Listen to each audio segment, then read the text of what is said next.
Bien, bonjour à tout le monde. Soyez les bienvenus à notre plateforme d'apprentissage, n'est-ce pas, de tout ce qu'il vous faut, n'est-ce pas, pour votre succès brillant à votre examen du BEPC, certainement, vers lequel le temps court. Et cela dit, j'ai le plaisir de vous servir aujourd'hui en conjugaison, n'est-ce pas? Et en conjugaison, nous verrons, je mets d'abord conjugaison. Voilà. Aujourd'hui, nous allons découvrir le mode indicatif. Le mode indicatif, mais dans un emploi, n'est-ce pas, particulier, avec des groupes de verbes. Nous l'avons déjà découvert, l'indicatif, n'est-ce pas? Ça, c'était dans ces approches, ces différents temps, les temps simples de l'indicatif, les temps simples, composés de l'indicatif, etc. Aujourd'hui, nous allons découvrir, n'est-ce pas, à tous ces temps-là, ou disons à ces temps du mode indicatif-là, des groupes de verbes, essentiellement les verbes, n'est-ce pas, du premier groupe. Voilà pourquoi nous allons commencer aujourd'hui avec les verbes du premier groupe.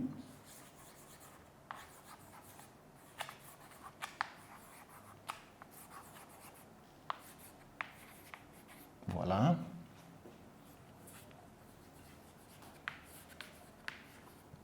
Les verbes du premier groupe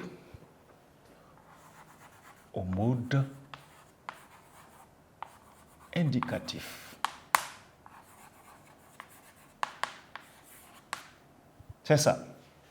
Bien, on connaît le mode indicatif, on a dit que c'est le mode du réel.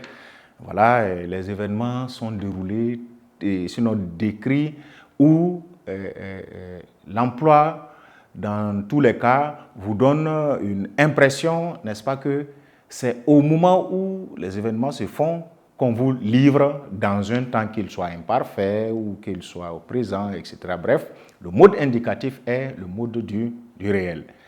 Cela dit, employé maintenant avec des catégories de verbes, n'est-ce pas, tels que les verbes du premier groupe, nous allons voir quelles règles sous-tendent, n'est-ce pas, l'ensemble des règles qui sous-tendent un peu cet emploi-là, d'accord, à l'effet de vous permettre de savoir, en plus de savoir conjuguer l'auxiliaire être et avoir à tous les temps simples et aussi les temps composés de l'indicatif, mais il y a d'autres verbes, n'est-ce pas, et nous découvrons, comme mis là, les verbes du premier groupe.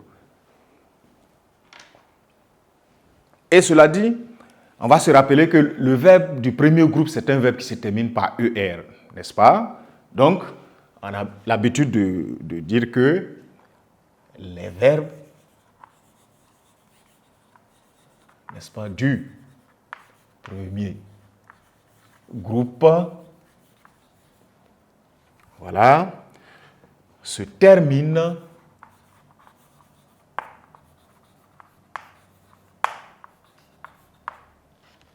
à l'infinitif, la précision est bonne, à l'infinitif par ER. Je vais changer de couleur.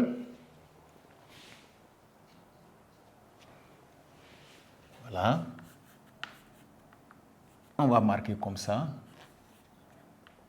par ER. Oui. On mettra point. Et est-ce que c'est suffisant de reconnaître tous les verbes du premier groupe comme ça, rien que par la terminaison ER? C'est ce qui fait qu'on ajoute la plupart du temps la reconnaissance, deuxième niveau de reconnaissance, les notions de participe présent et de participe passé. Et vous allez vous rendre compte que si on applique cela, la règle va faire exception à un verbe, n'est-ce pas? On va dire, alors, il se termine par ER, on va dire sauf, n'est-ce pas? Sauf le verbe, n'est-ce pas? Aller, que je mets en griffe comme ça, sauf le verbe aller. Vous voyez? Bien. Le verbe aller se termine par ER, mais bizarrement, on ne le prend pas pour un verbe, n'est-ce pas, du premier groupe. Peut-être c'est parce que il a une forme qui ne respecte pas les formes des autres verbes terminés par ER. C'est ce qui fait qu'on ne prend pas pour un verbe du premier groupe et on va ajouter que, tiens, les verbes du premier groupe là, on va dire, ils forment le participe présent. Le participe, n'est-ce pas, présent 1. En 1, vous allez comprendre, ANT, ANT, voilà, et le participe passé et le participe passé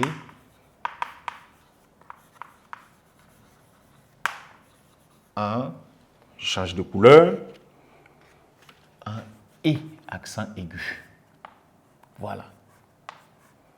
Et la règle de reconnaissance prend fin. On va mettre point.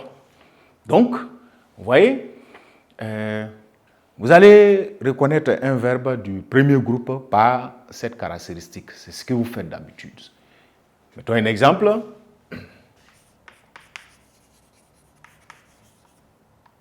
Voilà. Un exemple, nous allons avoir manger avec la terminaison ER que je distingue par soulignement. Il va être dit verbe du premier groupe parce que son participe présent, je fais comme ça, égal. On peut avoir mangeant, n'est-ce pas?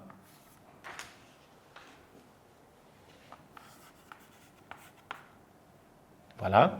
Vous allez avoir mangeant.